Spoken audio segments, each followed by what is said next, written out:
The day Tamika's father counted $50,000 for selling his daughter was the worst day of her life.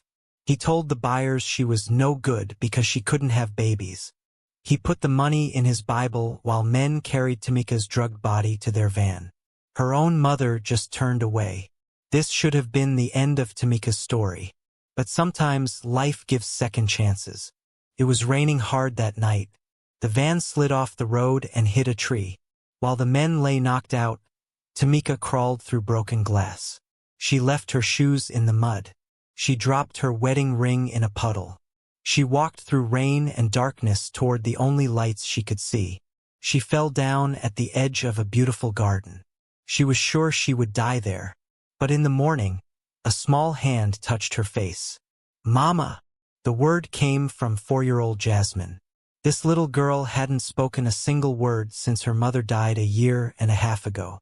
When Tamika opened her eyes, she saw a man standing there. This was Roderick Lawson, a very rich man who couldn't fill the emptiness in his children's hearts. He saw the needle marks on her arm where they had drugged her. He saw the bruises on her wrists. He saw how scared she was. "Please," Tamika begged, holding his arm. "Don't call anyone. They'll find me." What Tamika didn't know was that something wonderful was about to happen.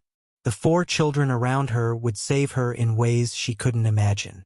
12-year-old Jalen looked at her with doubt. 10-year-old Kiana watched with wise eyes. 7-year-old DeAndre couldn't stand still. And little Jasmine just held her hand. This broken family might help heal her broken heart.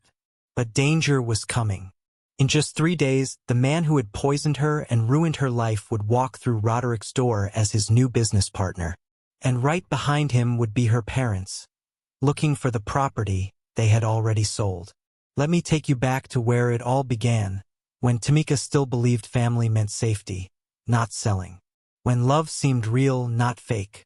When not being able to have a baby wasn't a reason to throw someone away. Roderick Lawson hadn't heard his children this excited in 18 months. Their voices bounced off the mansion walls as they crowded around his home office doorway. "Dad! Dad! Come quick!" Jalen, his oldest, was trying to sound grown-up and in control, but his voice cracked with urgency. "There's a lady sleeping in the garden." Rod looked up from his laptop where he'd been reviewing contracts since 5 a.m. Sleep hadn't been his friend since Vanessa died. "What are you talking about, son?" "A real lady." 7-year-old DeAndre couldn't stand still, bouncing on his toes, his Spider-Man pajamas still on. "She looks like she fell down. There's blood." Rod pushed back from his desk.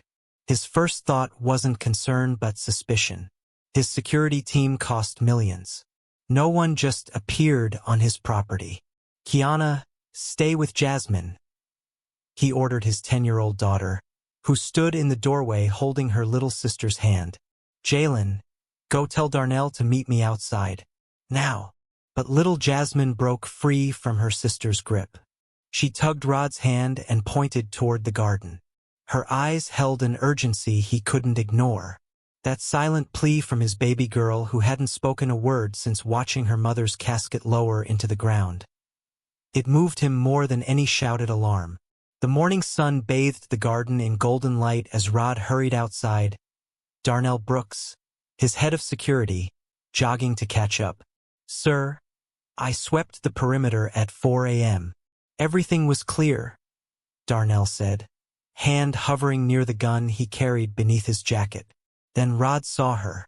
A woman lay crumpled near the rose bushes Vanessa had planted. Her clothes were torn and muddy but expensive. Designer shoes missing. One foot bare, the other in a broken heel. Dark skin marred with scrapes and bruises. Blood matted in her hair. Something inside Rod's chest tightened. Not just worry or suspicion. Something deeper. "Call Dr. Hines," he told Darnell, kneeling beside the woman. "Not the police. Not yet." "Sir?" Darnell questioned. "Just do it." As Rod carefully turned the woman over, he heard a tiny gasp behind him. Jasmine had followed them outside.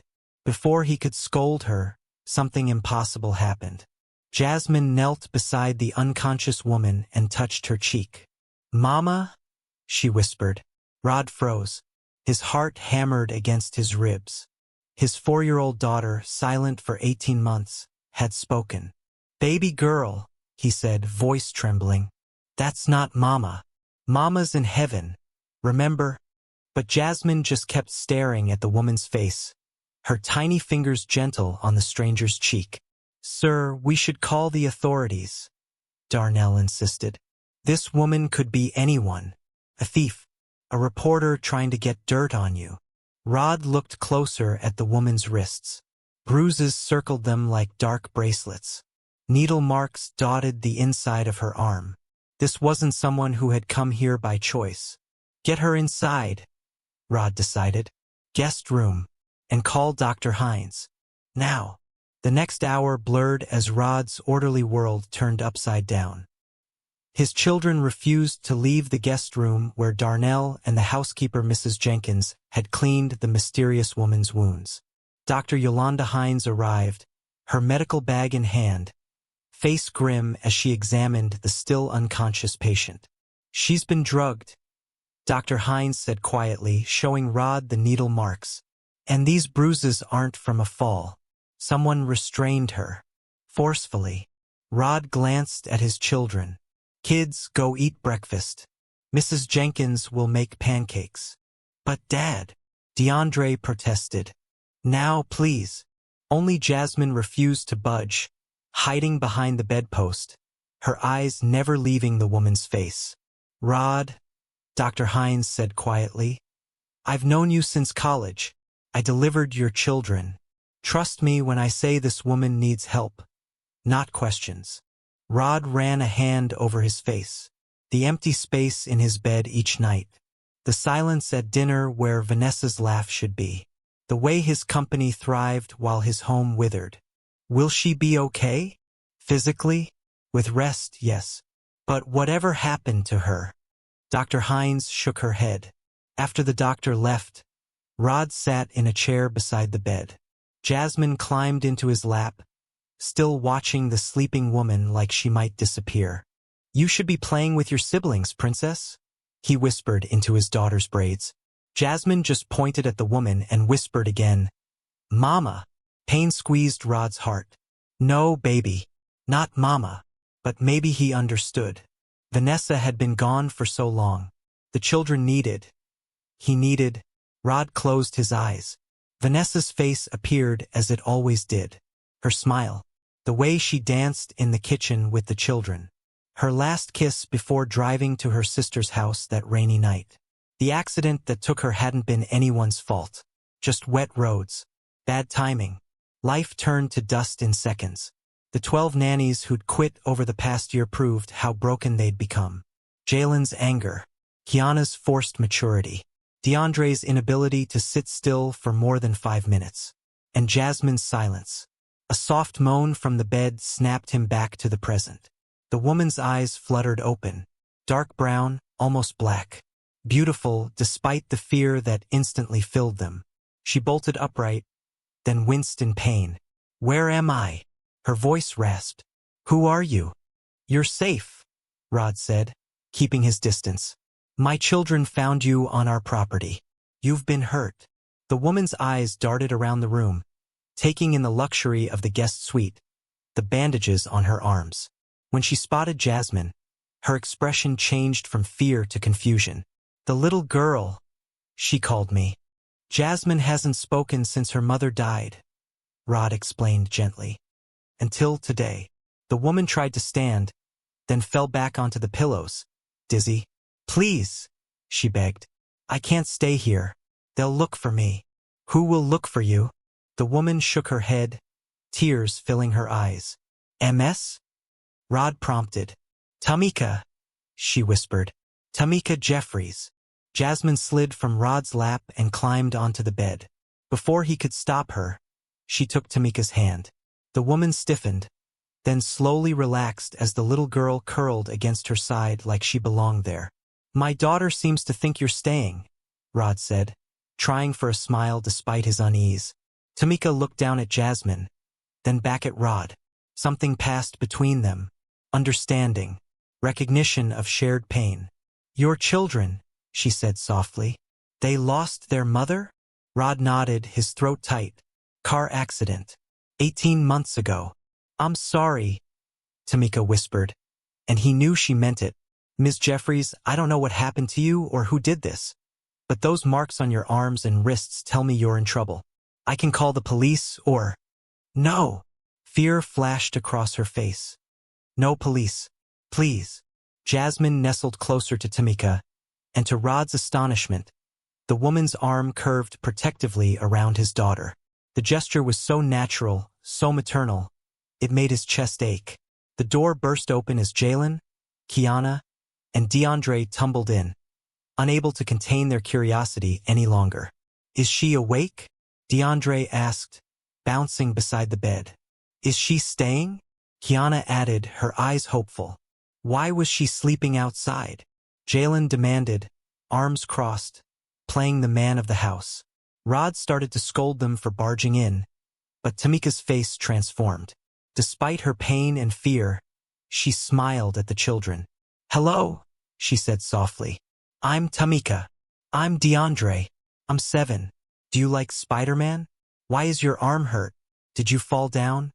"One time I fell off my bike and got a scar. Wanna see?" Kiana rolled her eyes. "Ignore him. I'm Kiana. That's Jalen.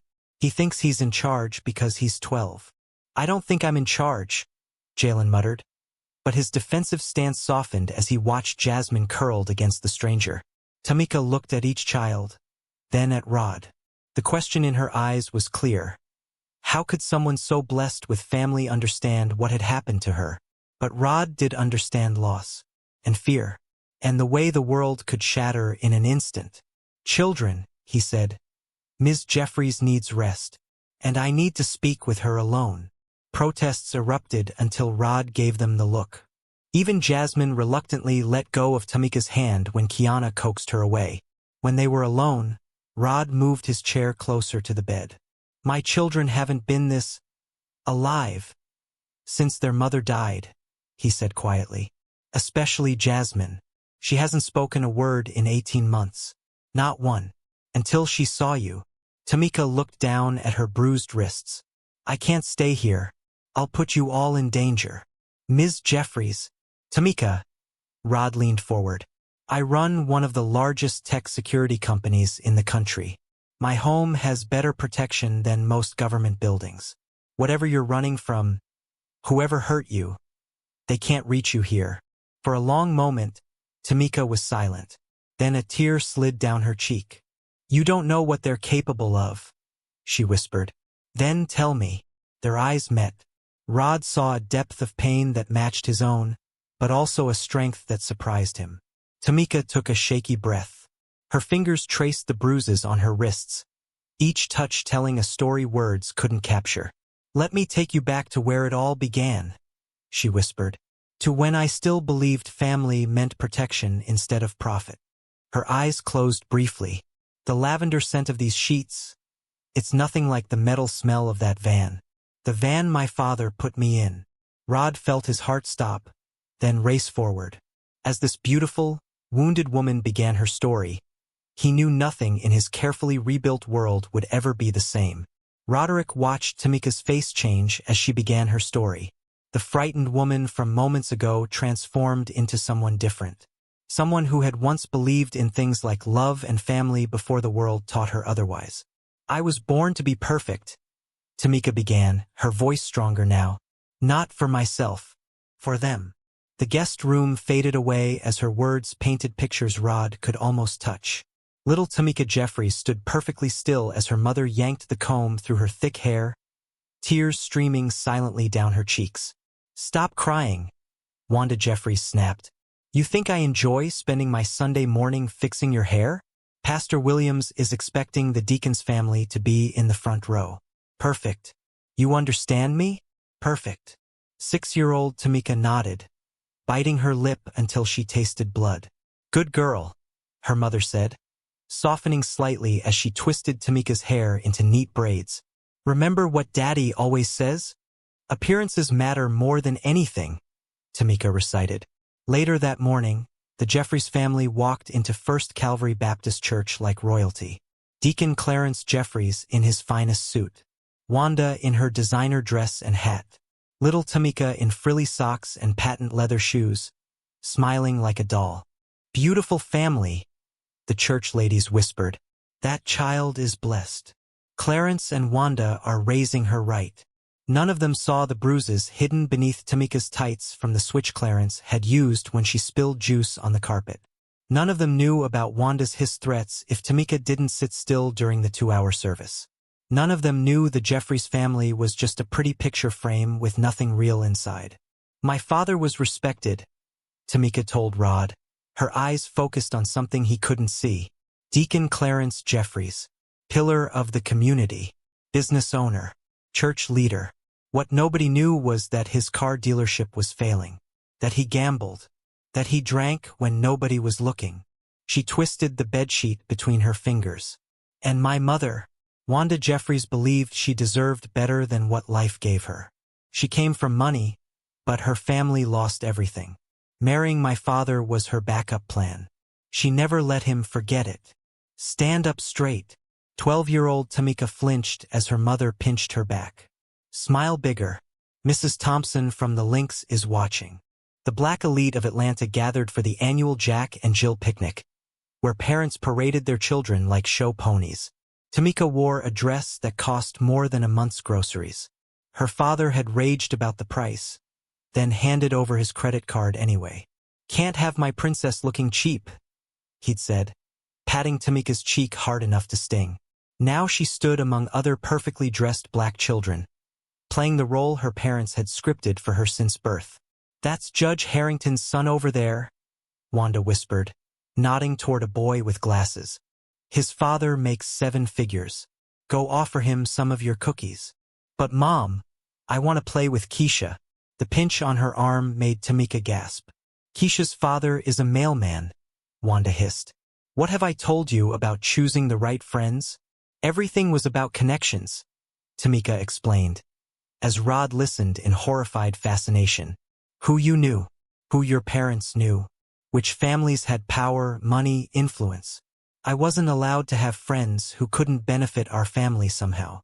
Rod thought of his own children, running wild through the mansion, choosing friends based on nothing more than shared love of games or toys. "That sounds lonely," he said softly. Tamika's laugh held no humor. "Lonely doesn't begin to cover it." By 16, Tamika had mastered the art of being the perfect daughter.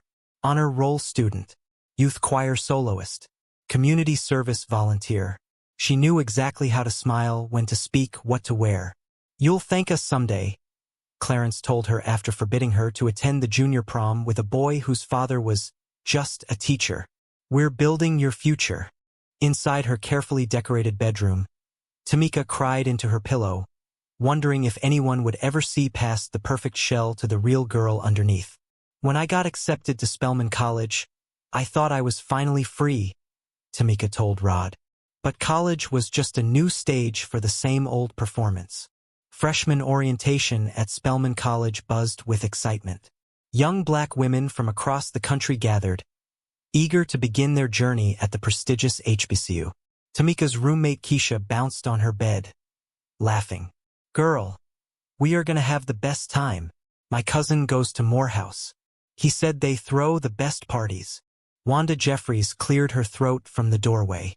"Tamika won't have time for parties. Will you, darling?" Keisha's smile dimmed as Wanda continued unpacking Tamika's things, rearranging everything the girls had already organized. "Your father and I expect straight A's," Wanda said. "We didn't raise you to waste this opportunity. Remember, you're not just representing yourself. You're representing the Jeffries name." When her parents finally left, Tamika collapsed onto her bed. "Your mom is intense," Keisha said carefully. Tamika stared at the ceiling. "You have no idea." Despite her parents' suffocating expectations, college offered Tamika glimpses of freedom. For the first time, she made friends her parents hadn't pre-approved. She joined the dance team. She stayed up late talking about dreams and fears. But every Sunday, without fail, she called home to report her grades, activities, and new connections to her parents. Senator Washington's son is at Morehouse? Clarence's voice perked up when Tamika mentioned meeting Terrell at a mixer. The Harold Washington? Why didn't you tell us sooner? I just met him, Daddy. He's in my African American Studies class. Invite him to dinner next time we visit, Wanda chimed in. And wear that blue dress I bought you, the one that makes you look sophisticated. Tamika rolled her eyes, safely out of her parents' sight. Yes, Mom. I didn't realize it then, Tamika told Rod. But that moment changed everything. My parents had found the golden ticket they'd been searching for my entire life. Sophomore year brought the annual Black Excellence Charity Gala, where students from Spelman and Morehouse mingled with Atlanta's Black elite. Tamika wore the blue dress her mother insisted on. Her hair was straightened, her makeup subtle but perfect. There he is, Wanda whispered, nodding toward a tall, handsome man in a tailored suit. Terrell Washington. His father is practically guaranteed the Senate seat next election. I know who he is, Mom, Tamika said through her fixed smile. We have class together. Then go talk to him, Clarence urged, giving her a little push. Show him that Jeffrey's charm. Tamika wanted to refuse, to assert some tiny piece of independence. But 20 years of conditioning won out. She smoothed her dress and walked toward Terrell Washington with the perfect smile her parents had rehearsed with her since childhood. To her surprise, Terrell's eyes lit up when he saw her. Tamika Jeffries, he said, taking her hand.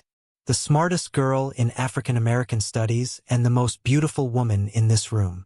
Something fluttered in Tamika's chest. Something real and unexpected. You noticed me? She asked. Terrell laughed. How could I not? Across the room, Clarence and Wanda watched with calculating eyes as their daughter fell into easy conversation with the son of the most powerful Black politician in Georgia. Did you see how he looked at her? Wanda whispered. Clarence nodded, already counting the possibilities, the connections, the opportunities.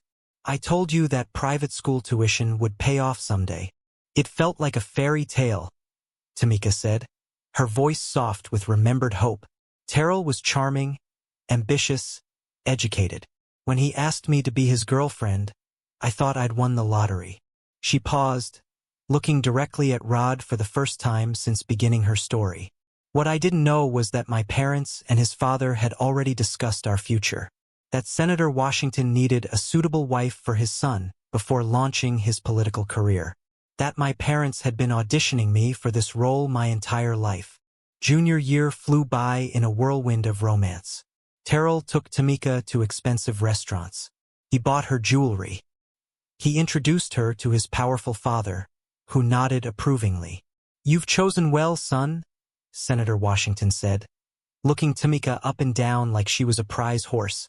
The comment struck Tamika as odd, but Terrell squeezed her hand and she pushed the feeling away. There were other moments that should have warned her. The way Terrell checked his watch when she talked about her dreams of becoming a teacher. How he corrected her table manners in front of his friends.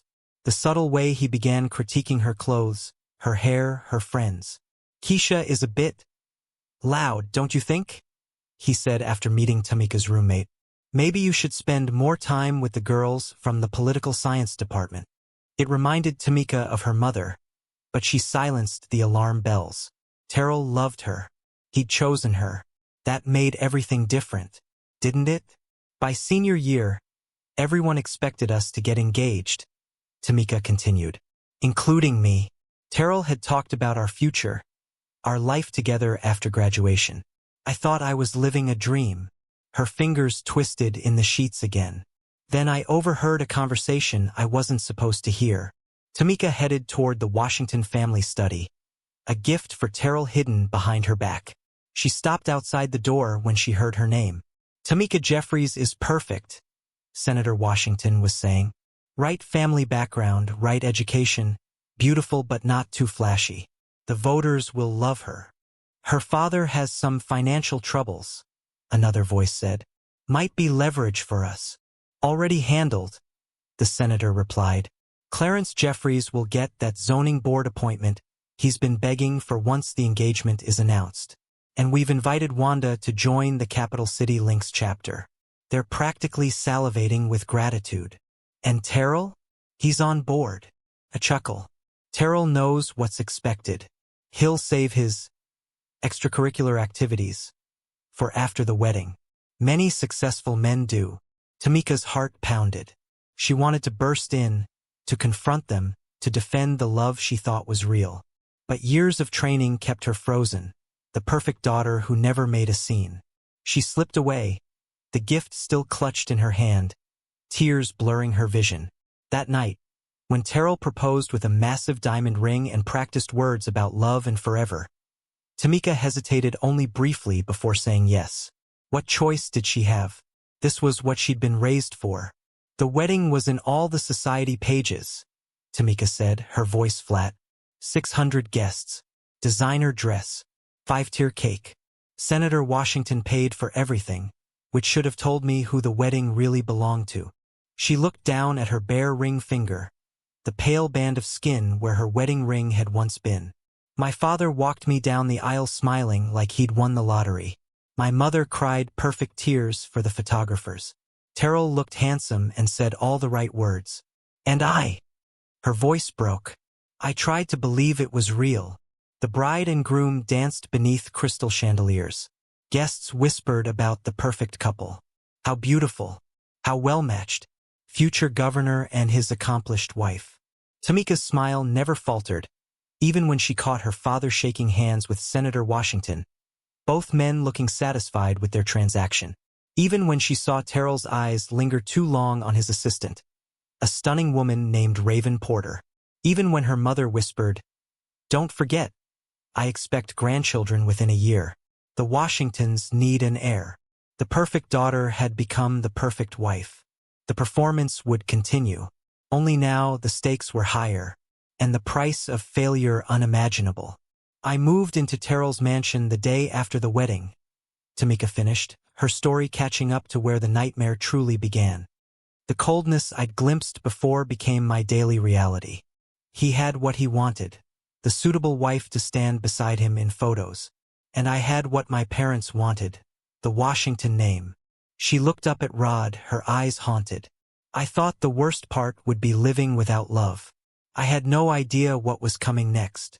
Rod found himself reaching for her hand, then stopping, not wanting to frighten her after all she'd been through. Instead, he asked softly, "What happened next?" Tamika's eyes darkened with remembered pain. They discovered I couldn't have children, or so they thought. They discovered I couldn't have children, or so they thought. Tamika's words hung in the air between them. Rod leaned forward, drawn into her story despite the horror building with each revelation.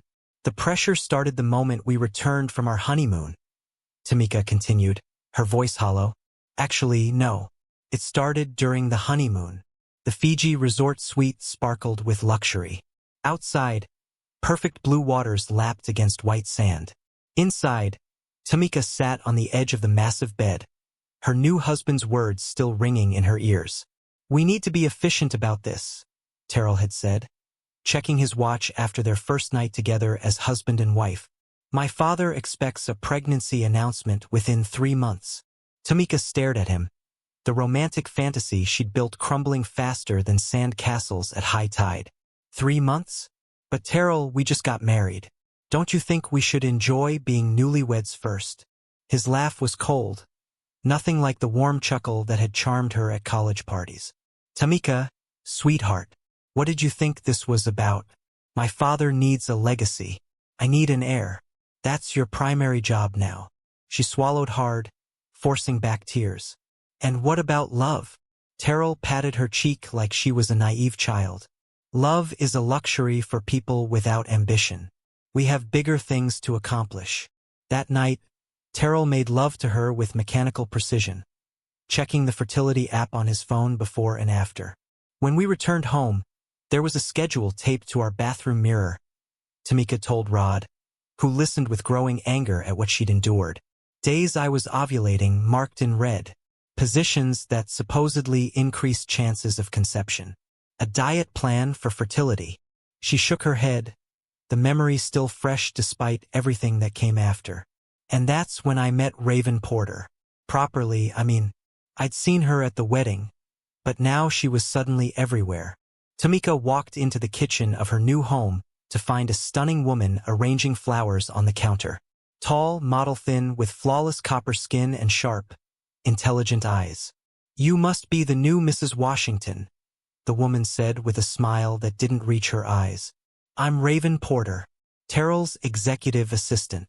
Tamika extended her hand. "Nice to meet you. Do you always come to the house this early?" It was barely 7 a.m. Tamika was still in her robe. Raven's laugh tinkled like glass breaking. "Oh, I come and go as needed. Senator Washington believes family and business are inseparable.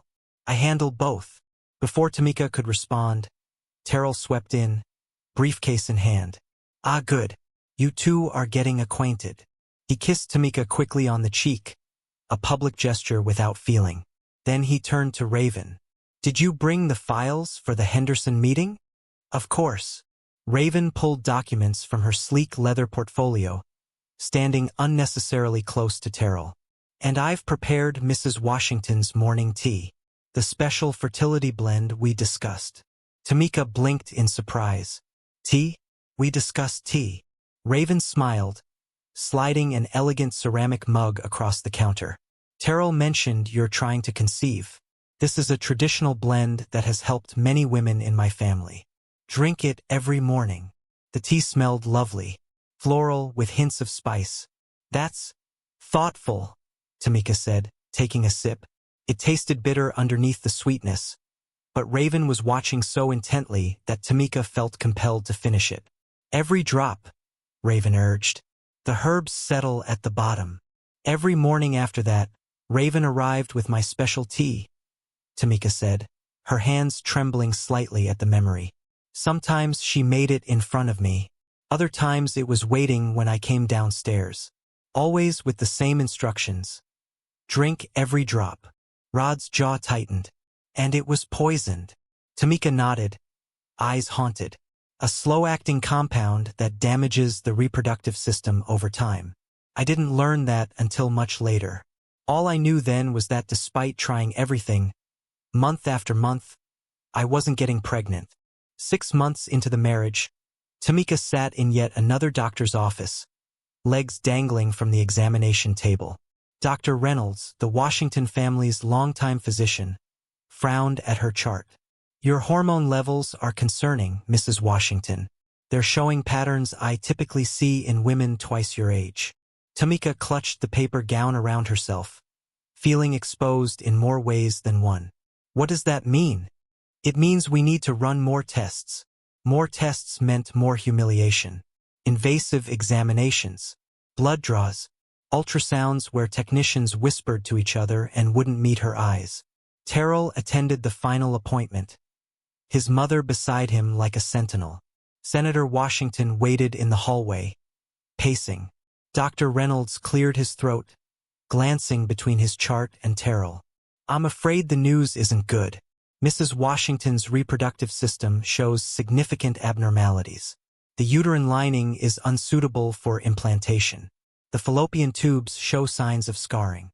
"English, please," Terrell's mother snapped. Dr. Reynolds looked directly at Tamika, his eyes cold. "You cannot conceive or carry a child. The damage appears to be permanent." The room spun. Tamika gripped the chair arms to stay upright. "How is this possible?" she whispered. "I'm only 24. Terrell stood abruptly. "Are you certain, doctor? Could there have been a mistake?" "I've confirmed with specialists. The findings are conclusive." "Was this a pre-existing condition?" Terrell's mother demanded. "Something she knew about before the marriage?" The accusation hit Tamika like a physical blow. "No, of course not. I had no idea." But Terrell and his mother had already turned away, conferring in whispers while Tamika sat forgotten, her world collapsing around her. "I blamed myself," Tamika told Rod, tears now flowing freely down her cheeks.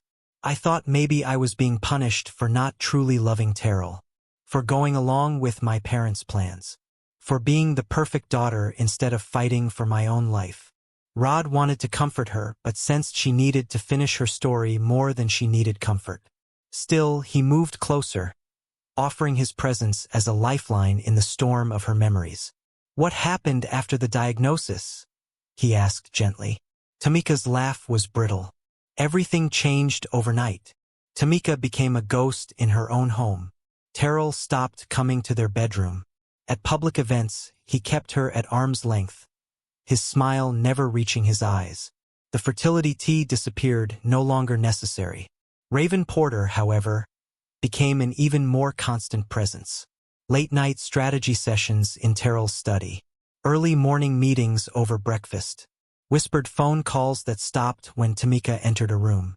One night, unable to sleep, Tamika went downstairs for water. Voices drifted from Terrell's study. Raven's musical laugh. Terrell's deeper chuckle. Tamika froze outside the door, a scene from her college days replaying in her mind. Once again, she was the outsider listening to truths never meant for her ears. "How long do we wait before you file for divorce?" Raven asked. "The old man's getting impatient."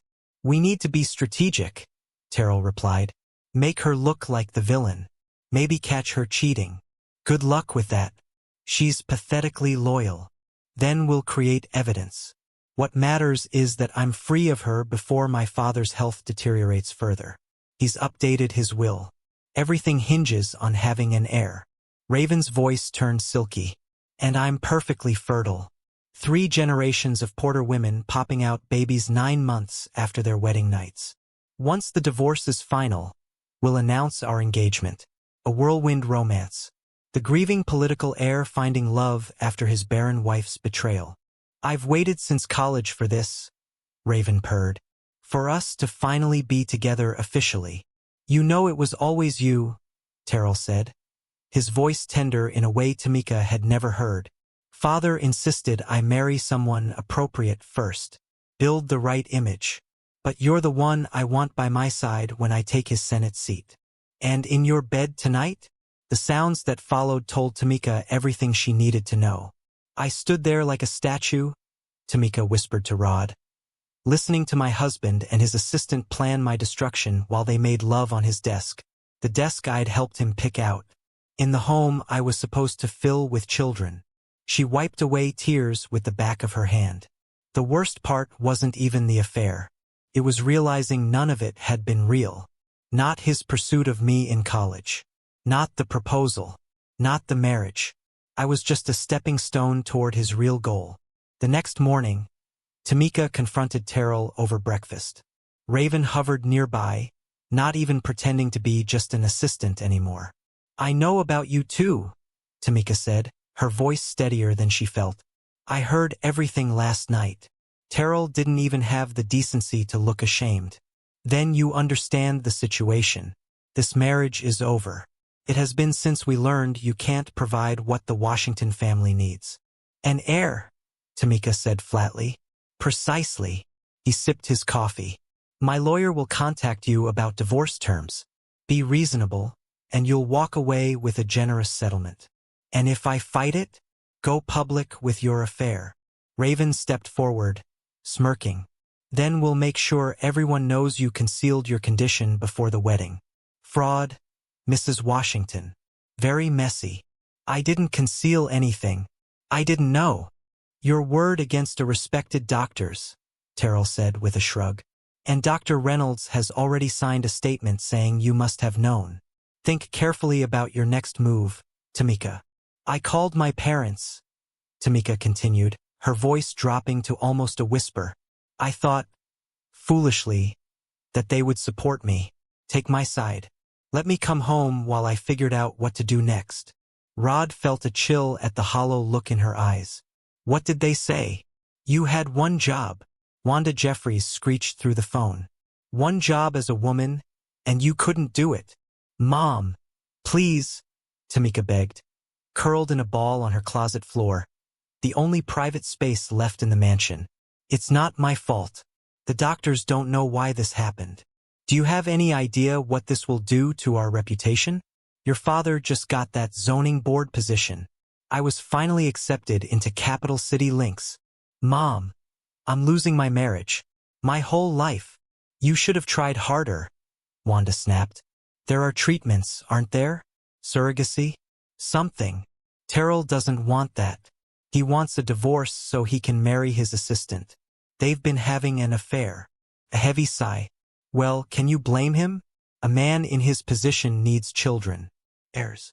The betrayal cut deeper than anything Terrell had done. Can I come home? Tamika asked, her voice small. Just until I figure things out? That's not a good idea, Wanda said quickly. Your father is very disappointed. Best to give him time to cool off. Find a hotel. Use that Washington money while you still can. I later learned they were already in financial trouble again, Tamika told Rod. The lifestyle they maintained to keep up appearances was draining them.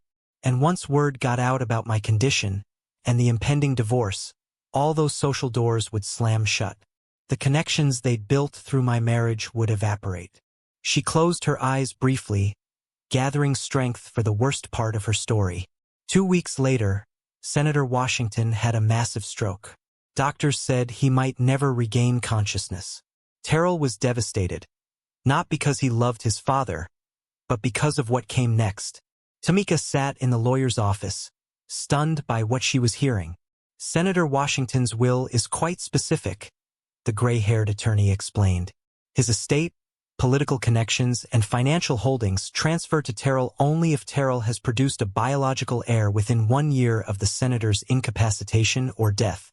Without an heir, everything goes into a foundation controlled by the senator's brothers. Terrell slammed his fist on the table. This is absurd. He knew about Tamika's condition. Yes, which is why he expected you would divorce and remarry quickly, the lawyer said, unruffled.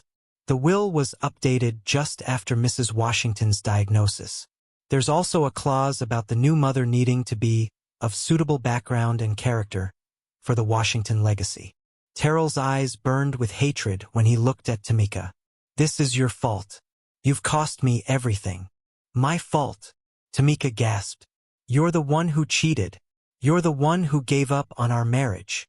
File the divorce papers today, Terrell told the lawyer, ignoring her completely.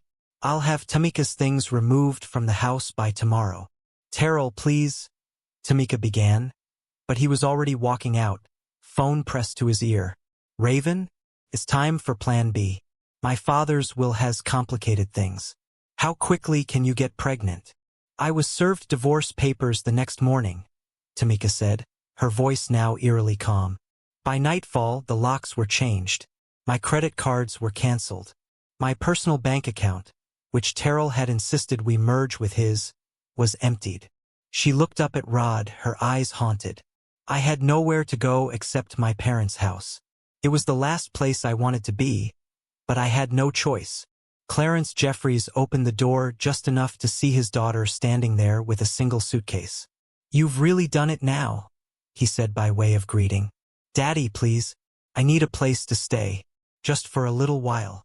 He reluctantly let her in. The house felt smaller than she remembered. Colder. Wanda sat in the living room, lips pinched tight. How could you let this happen, Tamika? All our lives we prepared you for this one thing. It wasn't my fault, Tamika said for what felt like the 100th time. Something happened to my body. The doctors don't know why. Well, the why doesn't matter now, does it? Clarence snapped. What matters is we're ruined. The Washingtons have already released a statement about the divorce, citing your deception about your health. That's a lie. Doesn't matter, Wanda said flatly. People believe it. My friends won't even take my calls. The Lynx president suggested I take a break from meetings. Tamika sank onto the couch, the weight of being blamed for something beyond her control crushing her. I'm sorry my broken body ruined your social calendar, Mom.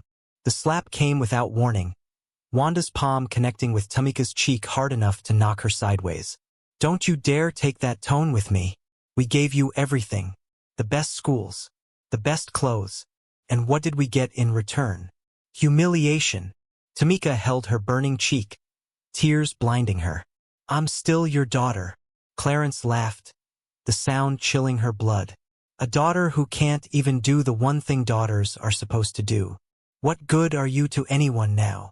I spent 3 weeks in that house, Tamika told Rod, her voice dropping to nearly a whisper. 3 weeks of silent meals and cruel comments. My father drinking more each night. My mother taking mysterious phone calls behind closed doors. She looked down at her bruised wrists. Then one night, I overheard them talking to a man I'd never met before. A man with a thick accent who kept asking questions about my education, my appearance, my docility. Her voice broke. My father was selling me, like I was a piece of furniture they no longer wanted. $50,000 cash, to be sent overseas as a domestic servant for a wealthy family. Their code for something much worse. Rod's fists clenched with rage. Your own parents? Tamika nodded, tears flowing again. When I confronted them, they didn't even deny it. My father said I'd brought shame to the family, that at least this way I could contribute something. My mother said it was for the best, that I had no future in Atlanta anymore. She took a shuddering breath. That night they drugged my food. I woke up in the back of a van, my father counting money while my mother looked away. The last thing I heard before they closed the doors was my father saying, "She's educated, presentable, and obedient. Worth every penny." Rod couldn't contain himself any longer. He reached for her hand, half expecting her to pull away, but Tamika's fingers curled around his, holding on like he was a lifeline in a storm. The van crashed, she whispered. Rain, darkness. I ran. And then, your garden, your children, you. Her eyes met his, vulnerable yet somehow stronger than anyone he'd ever known. That's my story, Roderick Lawson. That's how I ended up bleeding on your doorstep. Now you know exactly what kind of danger I've brought to your home. Rod tightened his grip on her hand. What you've brought to my home, Tamika Jeffries, is the first ray of light we've seen in 18 months. And I promise you this. No one will ever hurt you again. Little did either of them know, at that very moment, Terrell Washington's secretary was confirming his appointment with Roderick Lawson for the following week. The man who had orchestrated Tamika's destruction was about to walk straight into her sanctuary. What you've brought to my home, Tamika Jeffries, is the first ray of light we've seen in 18 months. And I promise you this. No one will ever hurt you again. Tamika stared at Rod, searching his face for signs of deception. She'd been fooled by charming words before, but what she saw in his eyes wasn't calculation or hidden agenda. It was something altogether different, something that scared her for new reasons. Before she could respond, tiny footsteps pattered outside the guest room door. Jasmine peeked in, her big brown eyes wide with hope. She stay? The little girl whispered, looking at her father. Rod smiled softly. That's up to Ms. Tamika, sweetheart. Jasmine crossed the room and climbed onto the bed without hesitation. She took Tamika's free hand and pressed it against her small cheek. The simple gesture of trust broke something inside Tamika that she thought had already been shattered beyond repair. I think, Rod said carefully, we might have a solution that helps everyone. Our last nanny quit 2 days ago. The position includes room and board, a generous salary, and most importantly, safety. No one would look for you here. Tamika's breath caught. You'd trust a stranger with your children? After everything I just told you. You're not a stranger anymore, Rod said simply. And my daughter hasn't spoken in 18 months until she saw you. I don't believe in coincidence. The Lawson children gathered in the sunny breakfast nook the next morning, buzzing with excitement at the news. All except Jalen, who sat with arms crossed, eyes narrowed with suspicion. Children, Rod announced. Ms. Tamika will be staying with us as your new nanny. Forever. DeAndre bounced in his seat, spilling orange juice that Tamika quickly caught with a napkin. For now, Rod answered, glancing at Tamika with a smile that warmed places inside her she thought had frozen solid. Kiana beamed. I can show you where everything is, Miss Tamika. I know all the schedules and what everyone likes to eat and which shows they're allowed to watch. Thank you, Kiana, Tamika said, touched by the girl's eagerness. But you don't have to worry about all that anymore. That's my job now. A flash of emotion crossed Kiana's face, too complex for a 10-year-old to process. Relief mixed with reluctance, as if someone had offered to take a heavy backpack she'd grown used to carrying. Only Jalen remained stone-faced. How do we know she won't leave like all the others? The question hung in the air. 12 was too young to sound so bitter, Tamika thought. I'm not going anywhere, she said, meeting his challenging gaze directly. Unless you want me to. It's not up to us, Jalen muttered. It never is. Tamika learned quickly that the Lawson household ran on love and chaos in equal measure. Rod left early for the office after briefing Tamika on the children's schedules. Darnell Brooks remained a watchful presence, clearly instructed to keep an extra eye on their mysterious new addition. DeAndre was the easiest. The 7-year-old boy bounced from activity to activity like a pinball, never settling for more than 15 minutes. Ms. Tamika, watch this.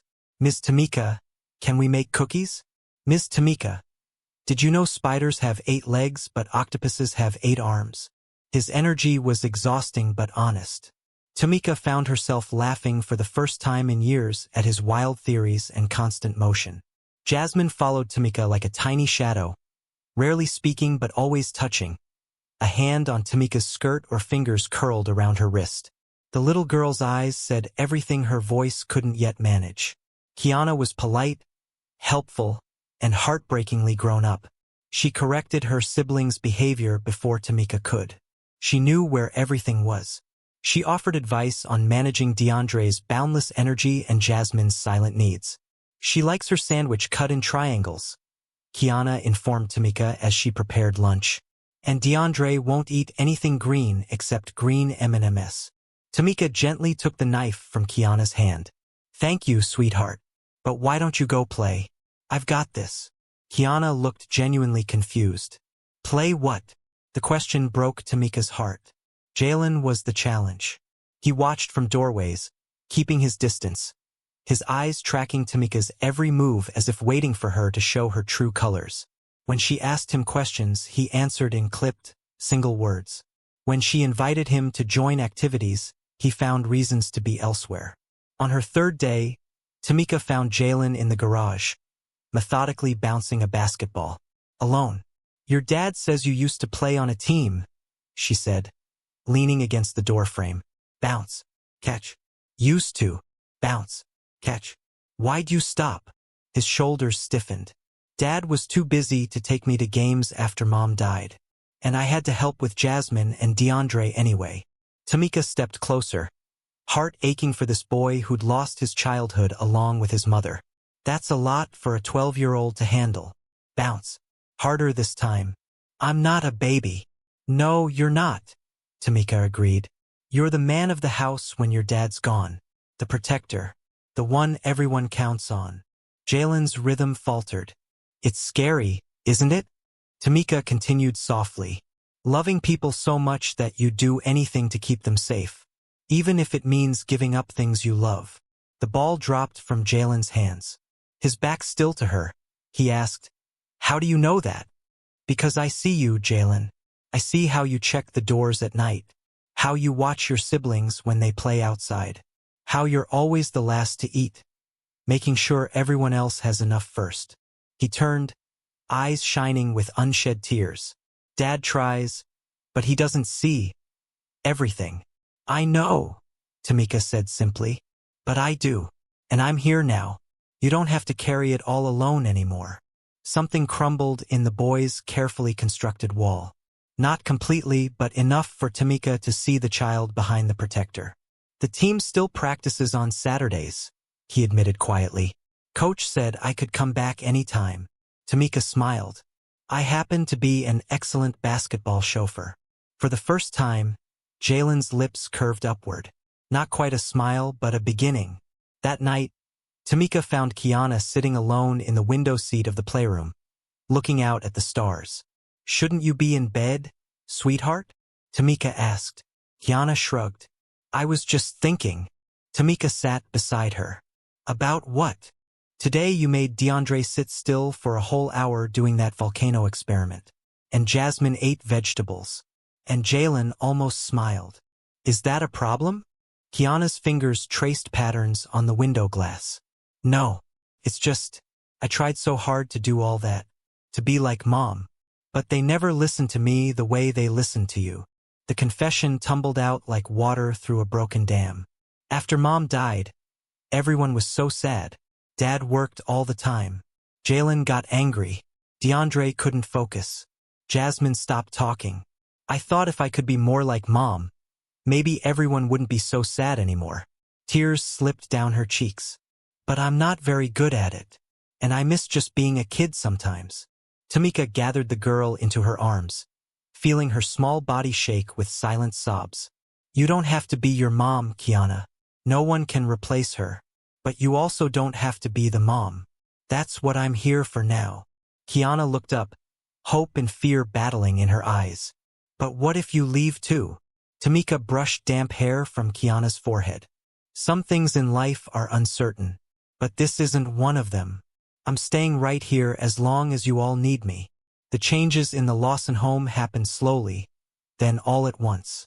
DeAndre's endless energy found purpose in science experiments and cooking projects with Tamika. Jalen returned to basketball, his stance less rigid, his rare smiles appearing more frequently. Kiana rediscovered books and art, things she loved before responsibility stole her childhood. And Jasmine began to speak, not to everyone, not all the time, but when she and Tamika were alone, words emerged like shy butterflies.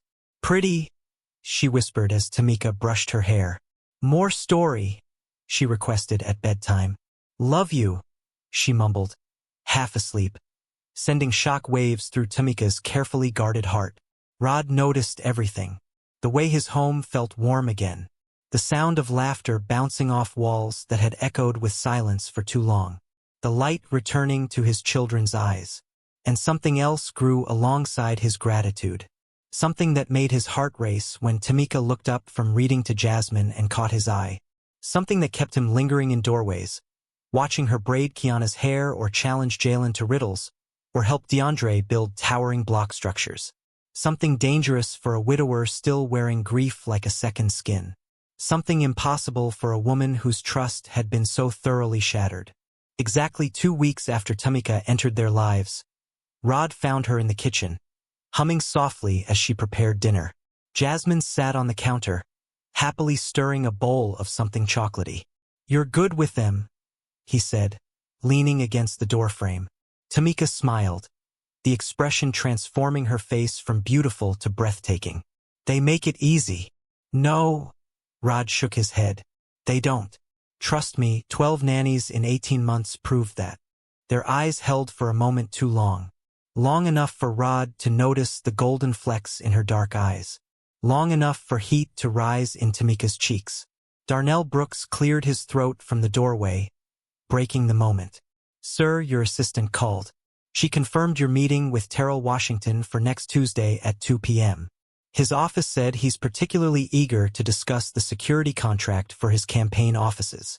The bowl slipped from Jasmine's hands, shattering on the floor as Tamika's face drained of color. Tamika! Rod stepped toward her as she gripped the counter for support. What's wrong? But he already knew. The name had struck her like a physical blow. The monster from her past was coming to his home.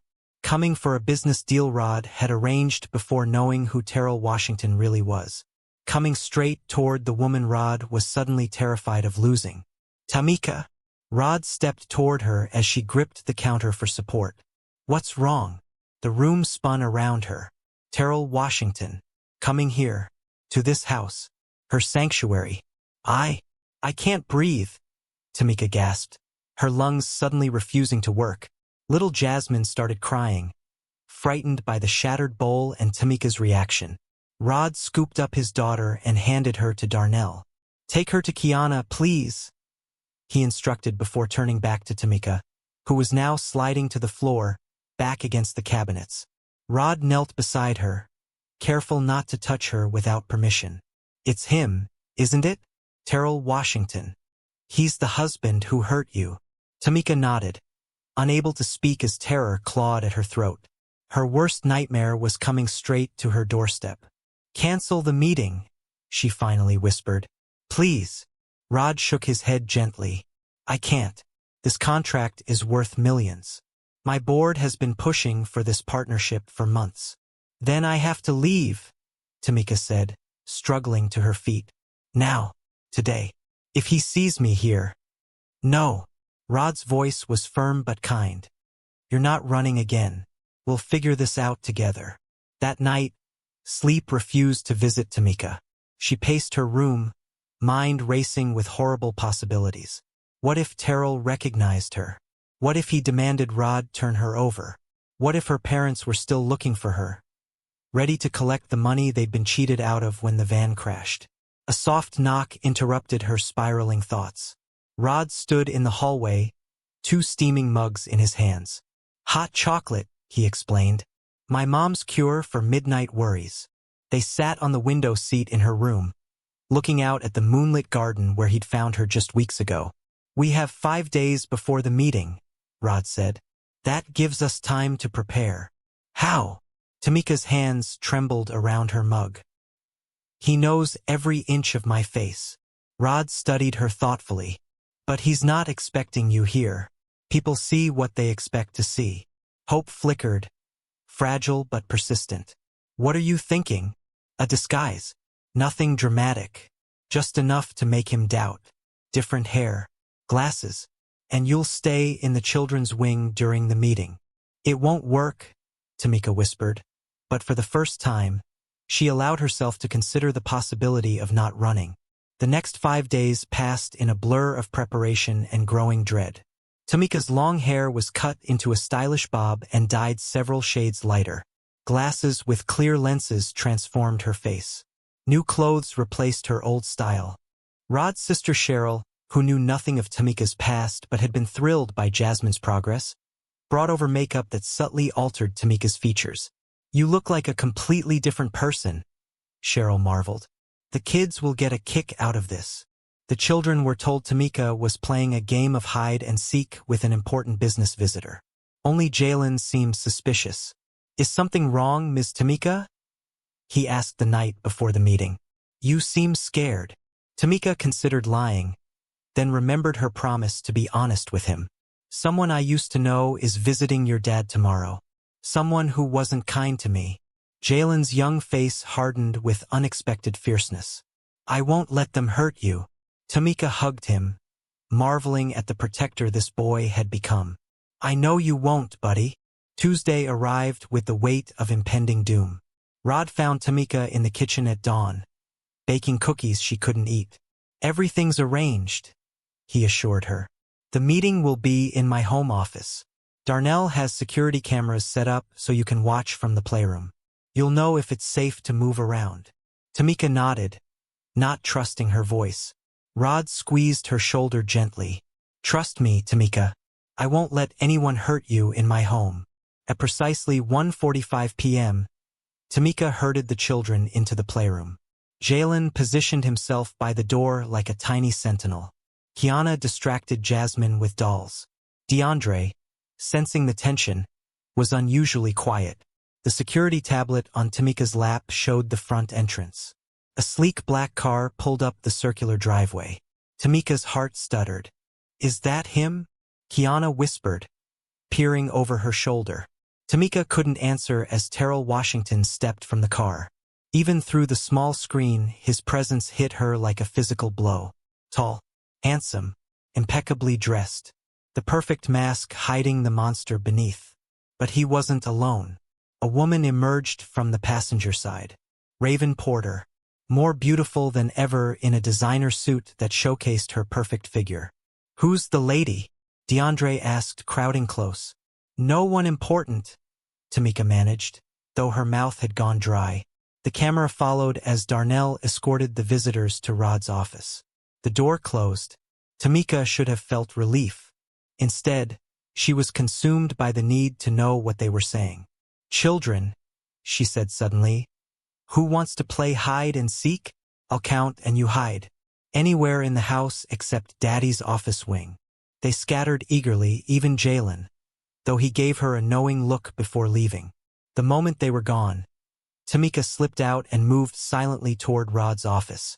A service corridor ran behind it, with a small cleaning closet that shared a wall with the room. Pressing her ear to the wall, Tamika could hear everything. The security package we're offering would cover all your campaign offices. Rod was saying, his voice professional and distant. Nothing like the warm tones he used with her and the children.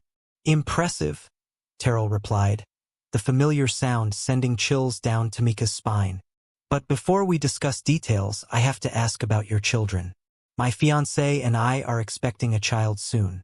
I'd love your insights on balancing family with business. Fiancé, child. The words hit Tamika like bullets. Congratulations, Rod said, his voice cooling slightly. When's the baby due? A woman's laugh, musical and false. Raven. We're not quite pregnant yet, she said. But we will be very soon. The doctors have assured us I'm extremely fertile. Tamika pressed a hand to her mouth to stifle her reaction. My first wife couldn't have children, Terrell said, his voice dripping with practiced sadness. A tragic situation. She concealed her condition before our marriage. I'm sorry to hear that, Rod replied, his tone neutral. These things happen for a reason, Terrell continued smoothly.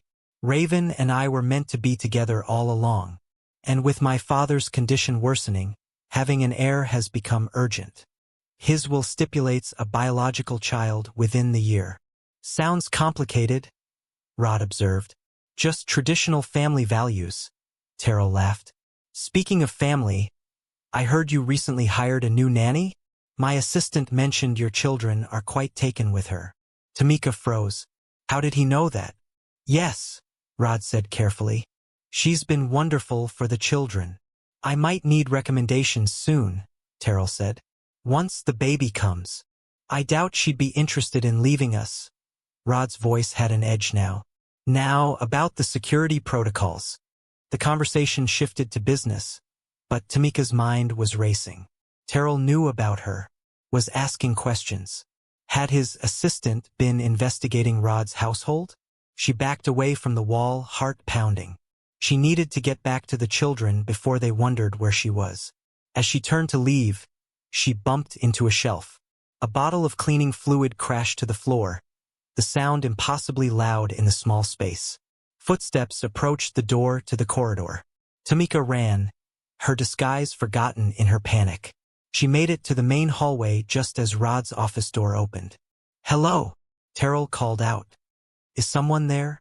Tamika ducked into a bathroom, pressing her back against the door, fighting for breath. Her chest felt tight, each inhale more difficult than the last.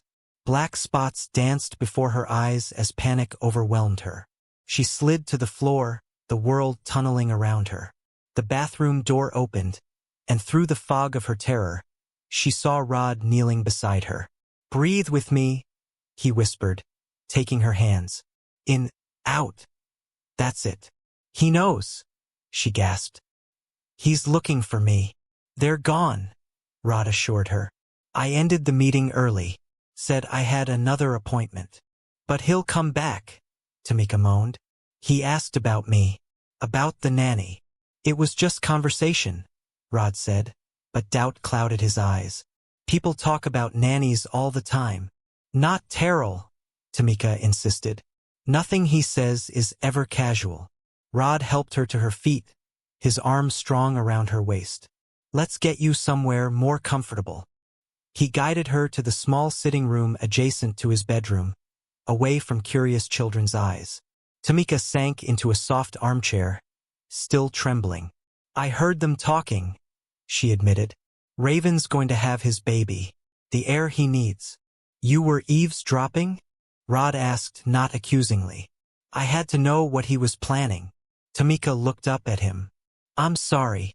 Rod sat across from her, leaning forward with his elbows on his knees. Don't apologize. I understand why you needed to hear.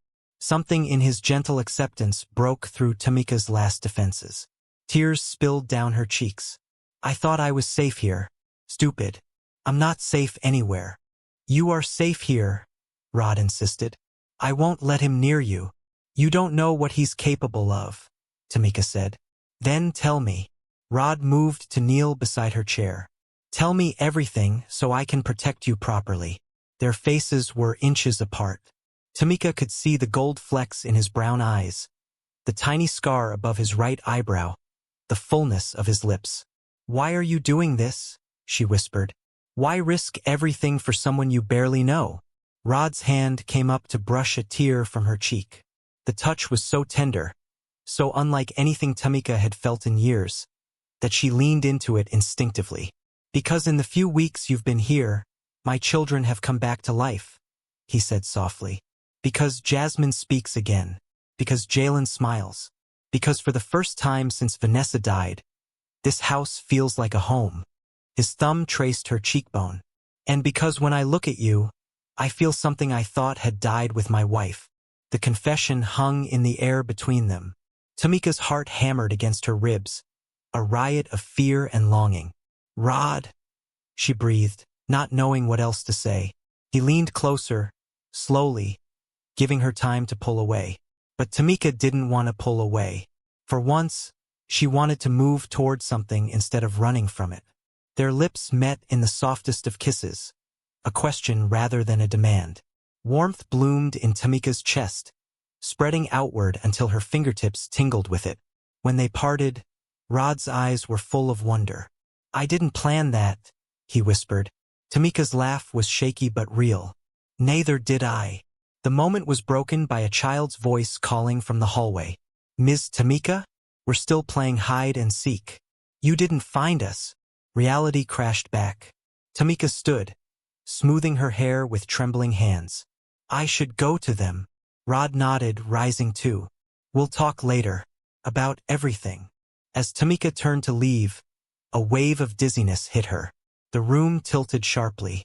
Nausea rose in her throat. Tamika. Rod's voice seemed to come from far away. I don't feel. She began, but couldn't finish as her knees buckled. Rod caught her before she hit the floor, cradling her against his chest. Tamika, what's wrong? Her body burned with sudden fever, the symptoms terrifyingly familiar, just like when the tea, she mumbled, her tongue feeling thick. Check? The tea. What tea? Tamika, stay with me. But darkness was already claiming her, dragging her down into its depths. The last thing she heard was Rod shouting for Darnell to call Dr. Hines immediately. And somewhere in her fading consciousness, a horrible realization formed. They had found her, and they were trying to silence her. Permanently. Beep, beep, beep. The steady rhythm of medical machines greeted Tamika as consciousness slowly returned. Her eyelids felt heavy, her mouth dry as cotton. Through the fog, she heard urgent voices. I need a complete toxicology panel. Now. The crisp, authoritative voice belonged to Dr. Yolanda Hines. What's happening to her?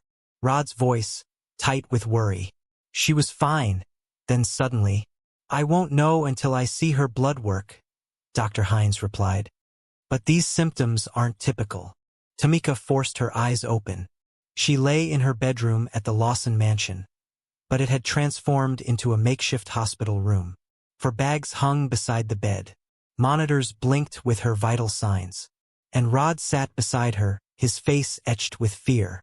You're awake, he whispered, relief washing over his features. He took her hand gently. You scared me. The children, Tamika croaked.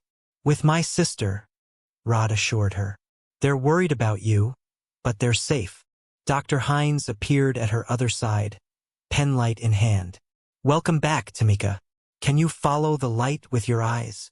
Tamika complied, though the movement sent pain stabbing through her skull. What happened? She asked. You collapsed, Rod said. You mentioned tea right before you passed out. The memory flooded back. The kitchen. This morning. I made tea. Dr. Hines nodded. We've sent samples of everything you consumed today to my lab. But first I need blood samples. As the doctor prepared needles and vials, Tamika squeezed Rod's hand. It's happening again, she whispered. Just like before. His jaw tightened. I won't let them hurt you. Dr. Hines overheard. Someone did this to you intentionally? Rod looked at Tamika, silently asking permission to share her story. She nodded weakly. Tamika's ex-husband's assistant poisoned her daily, Rod explained, his voice low with controlled rage. A fertility-suppressing poison in her morning tea. Dr. Heinz's eyes widened. That would explain. Wait here. She hurried from the room, returning minutes later with her tablet. I ran preliminary tests while you were unconscious, she told Tamika. Your blood shows elevated liver enzymes and unusual protein markers. If you've been exposed to certain toxins before, can you identify what's causing this? Rod asked. I have a suspicion, but I need my lab to confirm. Dr. Heinz's expression turned grave. Tamika, when were you diagnosed as barren? 2 years ago, Tamika whispered. Dr. Reynolds said my reproductive system was damaged. And you never sought a second opinion? Tamika shook her head. My husband, his family, they controlled everything. The doctors, the tests. Dr. Heinz's lips pressed into a thin line. I'd like to run some additional tests, non-invasive, to check your reproductive system. Hope and fear battled in Tamika's chest. You think? Let's not speculate until we have facts, Dr. Heinz said kindly. But yes, I have a theory.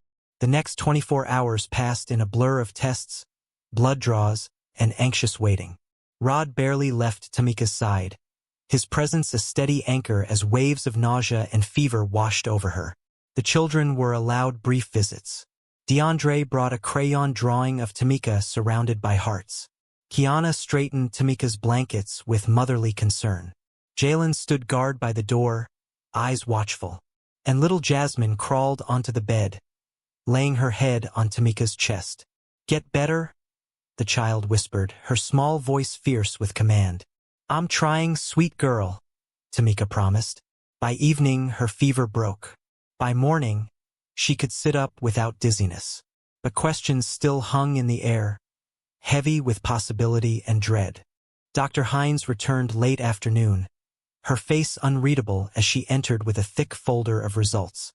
Rod sat beside Tamika on the bed, his arm protectively around her shoulders. I have answers, Dr. Heinz began, pulling up a chair. Some will be difficult to hear. Tamika braced herself. Just tell me. Dr. Heinz opened the folder. First, the cause of your collapse. You were poisoned, Tamika. A compound called thallium sulfate was in your tea yesterday. Not enough to kill you, but enough to make you very sick. Rod's body tensed beside her. Someone in my house poisoned her? It appears so, Dr. Heinz confirmed. But that's not all. I found traces of another substance in your bloodstream. One that's been there much longer. She handed Tamika a printout. This compound is called verbascum thapsus extract. It's derived from a plant, modified to target the female reproductive system. Long-term exposure causes inflammation of the fallopian tubes and uterine lining, creating symptoms identical to certain fertility disorders. Tamika stared at the paper, the medical terms blurring through her tears. What are you saying? Dr. Heinz leaned forward, taking Tamika's free hand. You were never barren, Tamika. You were poisoned, systematically, for years. The words hung in the air, impossible yet undeniable. Raven, Tamika whispered, the special tea she made every morning. The good news, Dr. Heinz continued gently, is that once exposure stops, the body can heal. Your reproductive system has already begun recovering in the weeks since you escaped. The ultrasound shows normal tissue, normal function. A sob tore from Tamika's throat, years of shame and self-blame crashing down around her. I can have children? I'm not broken. You're not broken, Dr. Heinz confirmed. You never were. Rod pulled Tamika closer as she wept against his shoulder. His own eyes shone with unshed tears. What kind of monsters would do this? He asked, voice shaking with rage. Dr. Heinz gathered her papers. The kind who belong in prison. I've documented everything. This evidence would stand in court. Tamika lifted her head. Court? If you choose to press charges, Dr. Heinz clarified. This was a crime, Tamika. A serious one. The reality of what had been done to her crashed over Tamika in waves. Not just the emotional abuse, the manipulation, the betrayal, but physical harm. Poison. Day after day. Year after year. They stole my future, she whispered. Made me believe I was defective. Rod's arms tightened around her. They can't hurt you anymore. I promise you that. After Dr. Hines left, promising to return the next day, Rod and Tamika sat in silence. The weight of revelation pressed down on them both. What do you want to do? Rod finally asked. I don't know, Tamika admitted. Part of me wants justice. But Terrell is powerful. His family has connections everywhere. So do I, Rod reminded her. Tamika looked up at him. Really looked. This man who had found her broken in his garden. Who had taken her in without question. Who looked at her now not with pity but with something much more dangerous. Something that made her heart race and her wounds begin to heal. Why? She asked. Why risk everything for me? Rod cupped her face in his hands, his touch gentle as butterfly wings. Because you're worth it. Because in just a few weeks you've brought life back to my home. To my children. To me. He pressed his forehead against hers. I will do whatever it takes to keep you safe. Whatever it costs. You have my word. The promise settled around her like a shield, stronger than any she'd ever known. The next morning brought a surprise visitor. A slender black woman with elegant braids and kind eyes arrived carrying flowers. I'm Monica Gaines, she introduced herself. Vanessa's best friend. Tamika sat up straighter in bed, suddenly self-conscious. I've heard about you from the children. They love when you visit. Monica smiled, arranging the flowers beside Tamika's bed. Rod told me what happened to you. Not everything, just enough. He shouldn't have, Tamika said, embarrassed. Yes, he should have, Monica countered, sitting on the edge of the bed. Because now you have another ally. Someone who understands what it's like to be betrayed by people who should protect you. Something in her tone made Tamika look closer. You've been through something similar? Monica nodded, her eyes distant with memory. My ex-husband. Not poison, but other kinds of control. Isolation. Gaslighting. Making me believe I was crazy for suspecting his affairs. How did you get out? Tamika asked. Vanessa, Monica said simply. She saw what I couldn't. Gave me a place to stay. Helped me rebuild. That's what friends do. She took Tamika's hand. Rod says you've healed something in this family that's been broken since Vanessa died. Now let us help heal what's broken in you. For the first time in years, Tamika felt the possibility of true friendship. Not the carefully curated connections her parents had forced. Not the competitive friendships of Terrell's social circle. Something real. I'd like that, she whispered. Monica squeezed her hand. First order of business. Those parents of yours. She reached for the remote and turned on the small TV in Tamika's room. The local news filled the screen. This has been playing all morning, Monica explained. Tamika's blood froze as her parents' faces appeared. Clarence and Wanda Jeffries, tears streaming down their perfectly composed faces as they stood before news cameras. Our daughter has been missing for weeks, Clarence said, his deacon's voice thick with false emotion. We fear she's been kidnapped. Tamika has suffered mental health issues since her divorce. She's vulnerable, confused. Wanda dabbed at her eyes with a monogrammed handkerchief. If anyone has seen our precious daughter, please contact authorities. We just want her home safe. A photo of Tamika filled the screen, alongside a number for tips. They're looking for me? Tamika whispered, panic rising in her chest. They know I escaped. Monica turned off the TV. Rod's already on it. His lawyers are preparing documents proving you're here voluntarily. And Darnell has increased security around the estate. As if summoned by his name, Darnell Brooks appeared in the doorway, his normally composed face tight with concern.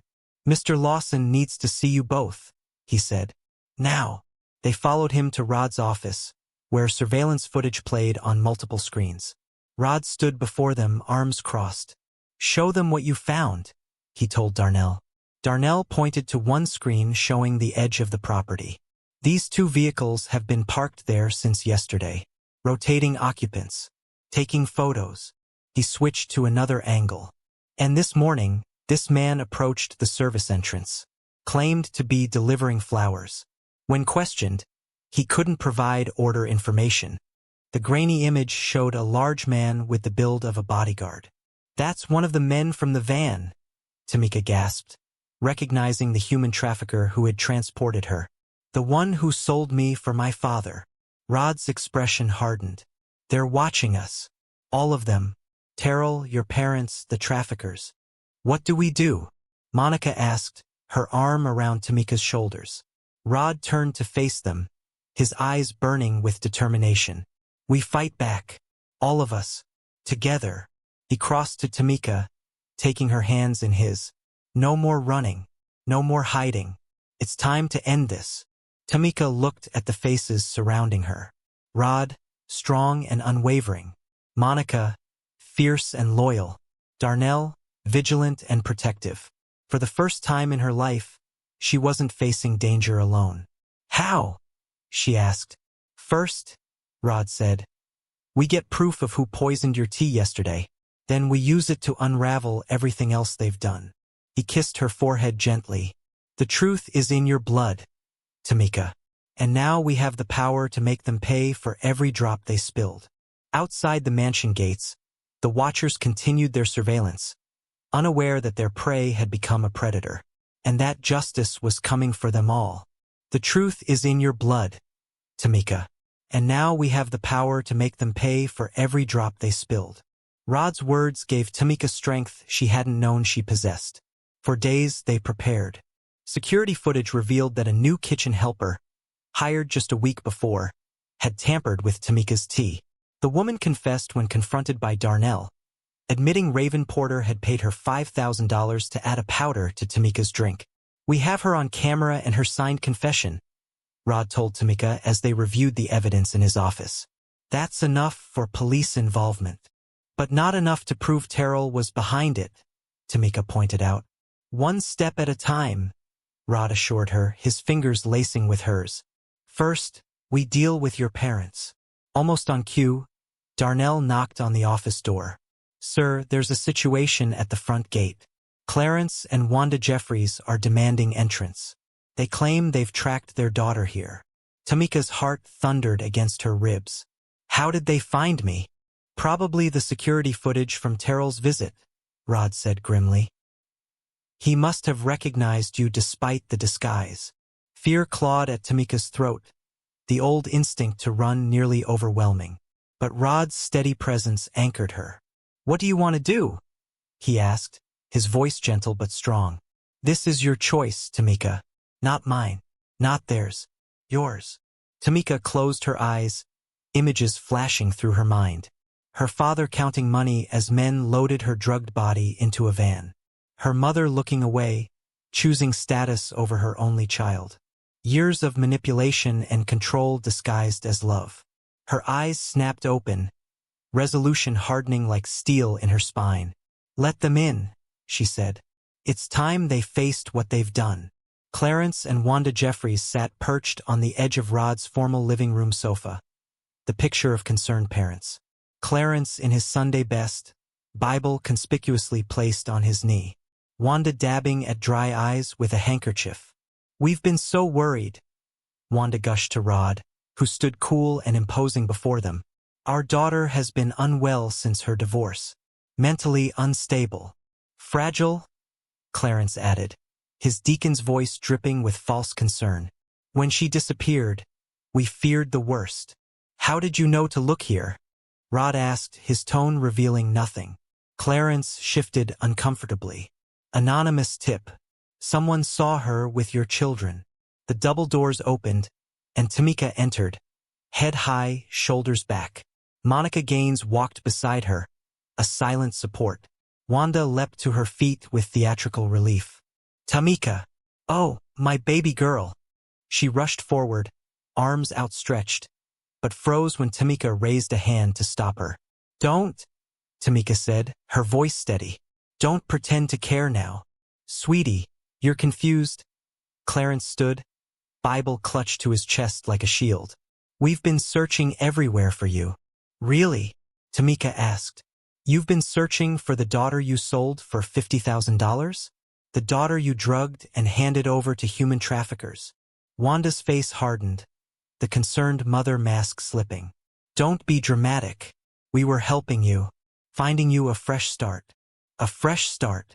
Tamika laughed, the sound bitter and sharp. You sold me like furniture. Clarence's eyes darted to Rod, his mind visibly calculating damage control. Mr. Lawson, our daughter has suffered delusions since her divorce. These accusations are part of her illness. Interesting, Rod said, moving to stand beside Tamika. Because we have evidence suggesting otherwise. He nodded to Darnell, who entered with a tablet. Security footage from the Blue Pine Motel, 3 weeks ago.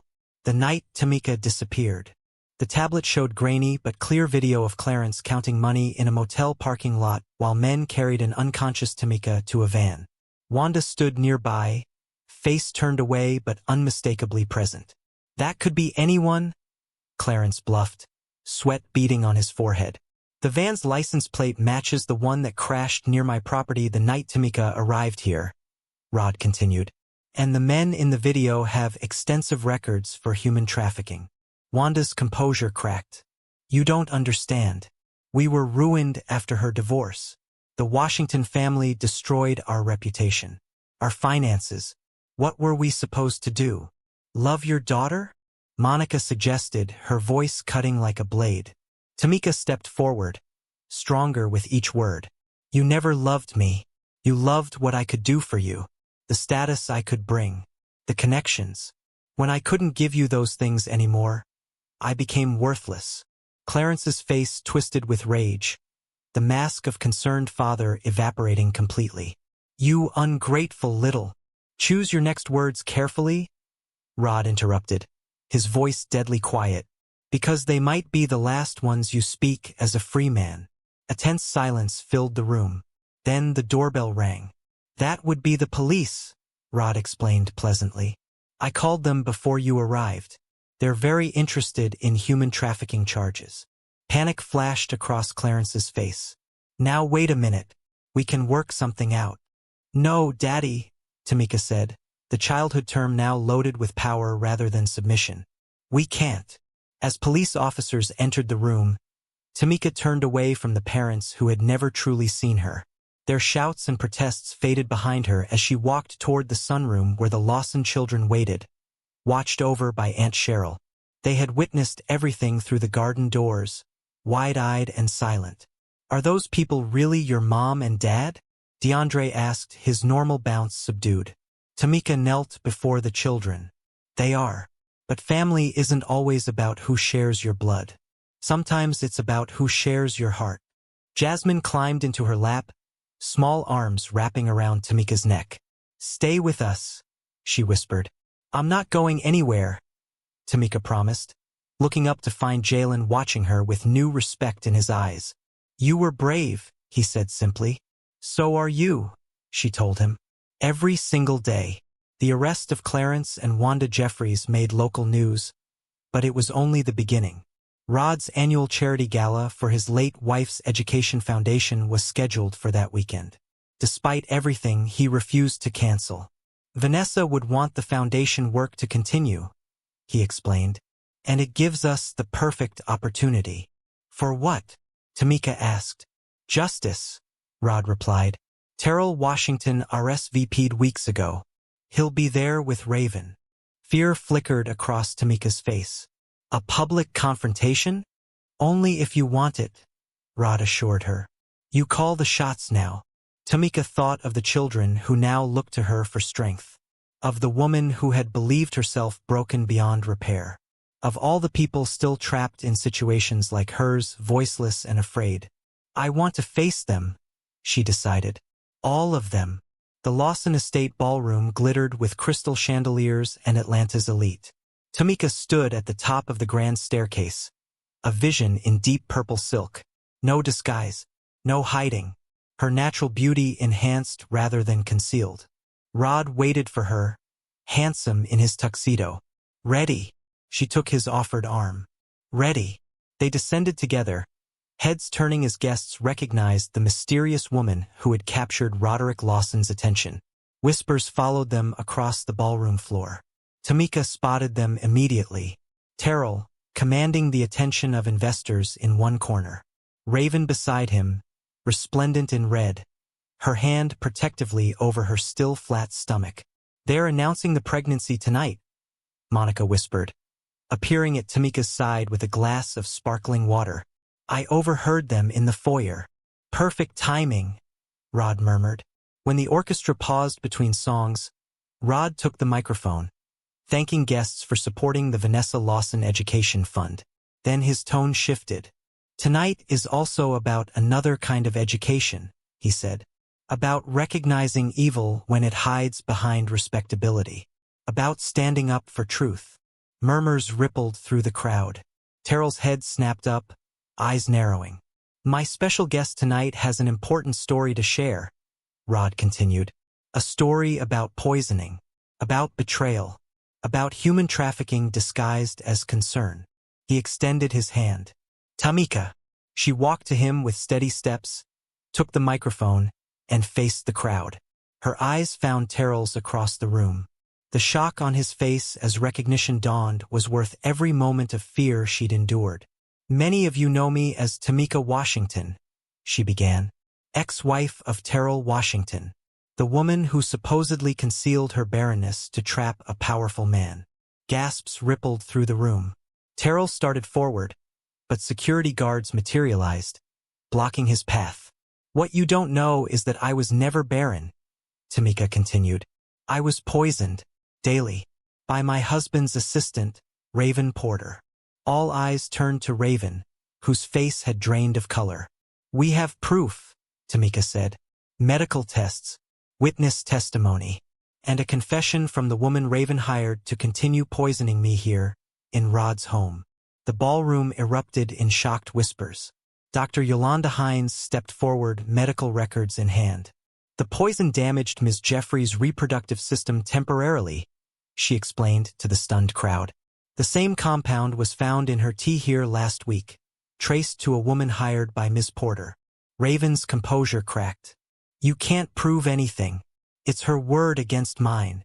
"Actually," Rod interrupted, "we have security footage, banking records of your payment to our kitchen assistant, and her signed confession." Terrell grabbed Raven's arm. "What have you done?" he hissed. "What you wanted," she spat back. "Getting rid of her so we could be together." Their private argument became very public as police officers entered the ballroom. The same officers who had arrested Clarence and Wanda Jeffries now approached Terrell and Raven.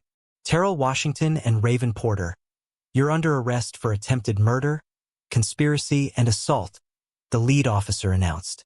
As they were led away in handcuffs, Tamika felt no triumph, only relief. The nightmare was truly ending. Rod took her hand, squeezing gently. "You did it."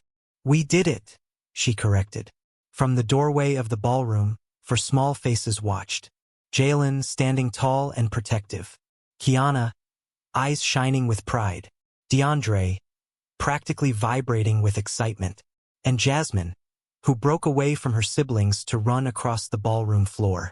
Tamika knelt to catch her, lifting the little girl into her arms.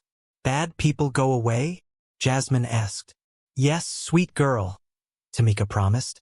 "The bad people are going away for a long time." As the other children joined them, surrounded by guests still buzzing with shock, Rod wrapped his arms around them all. For the first time in her life, Tamika knew what real family felt like. Not possession, not control, but love, protection, belonging. The reckoning she had feared for so long had become her liberation instead. The reckoning she had feared for so long had become her liberation instead. In the weeks following the charity gala, justice moved with unexpected swiftness. Tamika watched from the courtroom as Judge Elaine Carter delivered sentences that finally closed the darkest chapter of her life. Clarence and Wanda Jeffries. This court sentences you to 15 years for human trafficking, conspiracy, and child endangerment.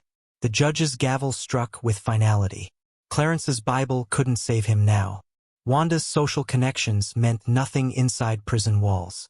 Terrell Washington received 20 years for attempted murder, poisoning, and fraud. His political dreams shattered like glass beneath the weight of his crimes. The great Washington legacy ended not with the heir he desperately sought but with the truth he'd tried to bury. Raven Porter, facing the longest sentence of all, screamed as officers led her away. She deserved it. She took what was mine. Tamika felt Rod's arm tighten around her shoulders as they walked from the courtroom into bright spring sunshine. "How do you feel?" he asked softly. Tamika considered the question. The anger and fear that had lived inside her for so long had transformed into something lighter. "Free," she said simply. Dr. Yolanda Hines became a fixture in Tamika's life. Weekly treatments to flush the last toxins from her system. Special vitamins to repair the damage. Regular scans to monitor her healing. "Your body is remarkably resilient," Dr. Hines told Tamika during her 3-month checkup. "The inflammation is completely gone. Your reproductive system looks healthy." Hope bloomed in Tamika's chest. "So I could have children someday?" Dr. Hines smiled. "I see no reason why not. When you're ready." The possibility filled spaces inside Tamika she thought would remain forever empty. Not that she needed children to be complete, but the choice. The choice was everything. The healing wasn't just physical. 3 times a week, Tamika met with Dr. Sarah Mitchell, a trauma therapist who specialized in helping survivors of abuse. "Recovery isn't linear," Dr. Mitchell reminded her during their sessions. "Some days will feel like sprinting forward, others like sliding backward." Those backward days still came. Nights when Tamika woke gasping from nightmares of dark vans and counting money. Moments when a certain tone of voice sent her heart racing with remembered fear. Times when trusting felt impossible. But Rod was there. Always. Never pushing, never demanding. Just present. Solid. Safe. And the children. They healed her in ways no medicine or therapy could. One lazy Saturday morning, Tamika sat on the patio, watching DeAndre chase butterflies through Vanessa's rose garden. Kiana read beside her, occasionally looking up to share interesting facts from her book. Jalen shot baskets nearby, his movements more relaxed than when she'd first arrived. Jasmine sat in Tamika's lap, tiny fingers tracing patterns on Tamika's arm. Rod appeared with a tray of lemonade, smiling at the domestic scene. In the months since the trial, their relationship had grown stronger with each passing day. Sweet kisses stolen in kitchen corners. Late-night conversations that stretched until dawn. Hands finding each other naturally, like they'd always belonged together. They hadn't rushed into physical intimacy, both carrying wounds that needed time to heal. Rod still wore grief for Vanessa like a second skin some days. Tamika still flinched occasionally when touched without warning. But patience and understanding bridged these gaps, creating something beautiful from broken pieces. "Daddy," Kiana said suddenly, closing her book, "we need to talk to you and Ms. Tamika." Rod raised an eyebrow. "That sounds serious." Kiana nodded solemnly. "It is. Very serious. Family meeting." She whistled a signal they'd clearly rehearsed. Jalen abandoned his basketball. DeAndre came running, grass stains on his knees. Even Jasmine sat up straighter. "What's going on?" Tamika asked, amused by their serious faces. Jalen, as the oldest, stepped forward. "We've been talking, all of us, about the future. We took a vote," DeAndre added importantly. "And made a decision," Kiana finished. Jasmine wiggled off Tamika's lap and ran into the house, returning moments later with something clutched in her small fist. She handed it to Jalen with ceremonial gravity. Jalen opened his palm to reveal a small velvet box. Tamika's breath caught. Rod looked equally stunned. "We know grown-ups usually handle this part," Jalen continued, suddenly looking shy beneath his attempted maturity. "But Mom told me once that families make big decisions together. And this is the biggest decision," Kiana added. "The most important ever."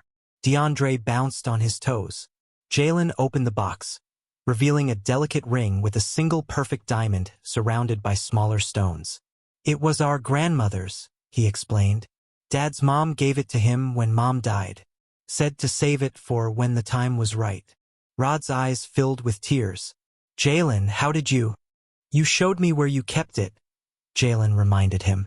When you were teaching me about family treasures. Jasmine tugged on Tamika's sleeve until she leaned down. Ask her, Daddy? The little girl whispered, loud enough for everyone to hear. Rod took the box from Jalen, his hands trembling slightly. He knelt before Tamika's chair, the children gathering around them in a protective circle. This isn't how I planned to do this, he admitted with a shaky laugh. I had a whole speech prepared, but they're right. This isn't just my decision. He took Tamika's hand. From the moment my children found you in our garden, you've brought light back into our lives. You've helped us heal. You've taught us to laugh again, to trust again, to love again. Tears streamed down Tamika's face, but they were different from any she'd cried before. Pure joy, undiluted by fear. We're not perfect, Rod continued. We're all a little broken, a little scarred, but together we're something beautiful, something whole. He opened the box fully. Tamika Jeffries, will you marry me? Will you be part of our family forever? Before she could answer, the children chimed in. Say yes, DeAndre pleaded. Please, Kiana added, eyes shining. Jalen just nodded, his expression hopeful and vulnerable. Jasmine leaned close to Tamika's ear and whispered, Be my mama? For real.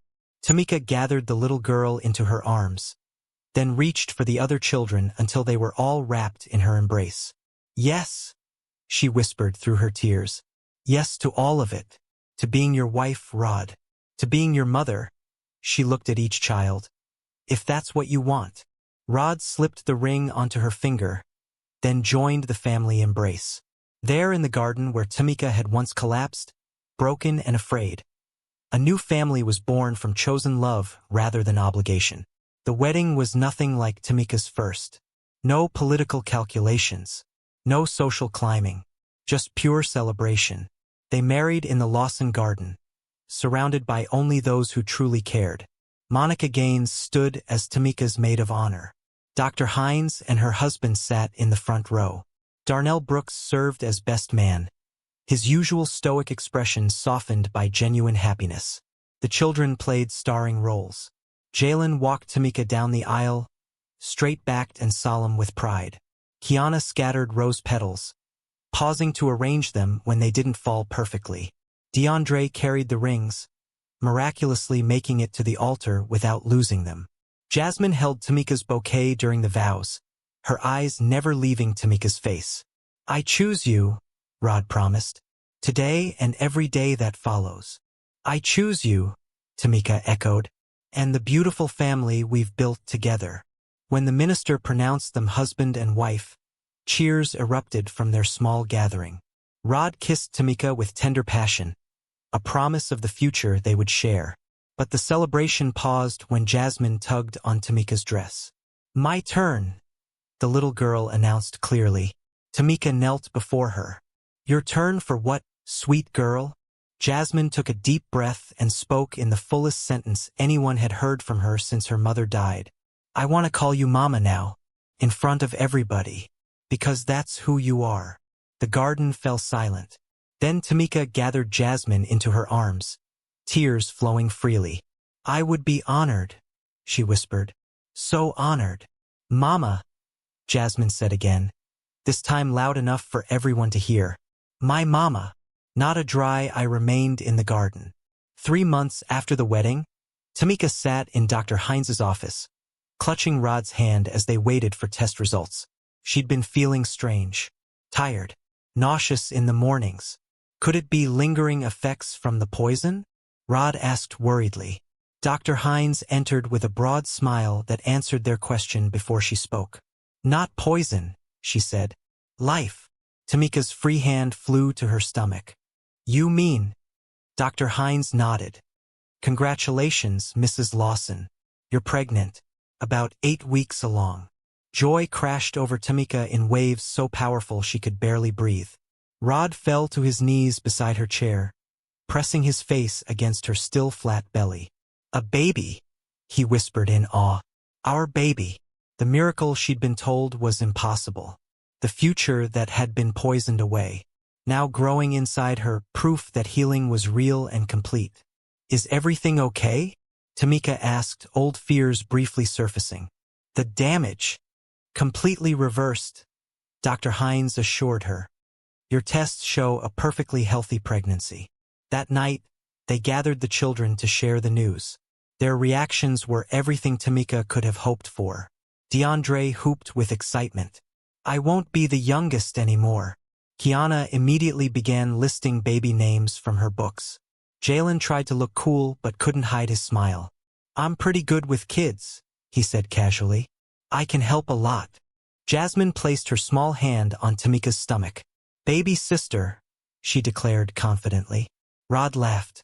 It's too early to know if it's a boy or girl, sweetheart. Jasmine just smiled mysteriously. Sister, she repeated. 1 year later, Tamika sat in the rocking chair beside the nursery window, morning sunlight streaming across the tiny bundle in her arms. 5-month-old Vanessa Hope Lawson slept peacefully, her perfect brown skin glowing golden in the light. True to Jasmine's prediction, the baby had been a girl. They'd named her after Rod's first wife with Monica's blessing. Vanessa would have loved this, she'd said. All of it. The nursery door creaked open as 4 pajama-clad children tiptoed in for their morning baby-watching ritual. Is she still sleeping? DeAndre whispered, louder than his actual speaking voice. She's perfect, Kiana sighed dreamily. Jalen leaned against the crib, protective as always. She looks like you, Mom.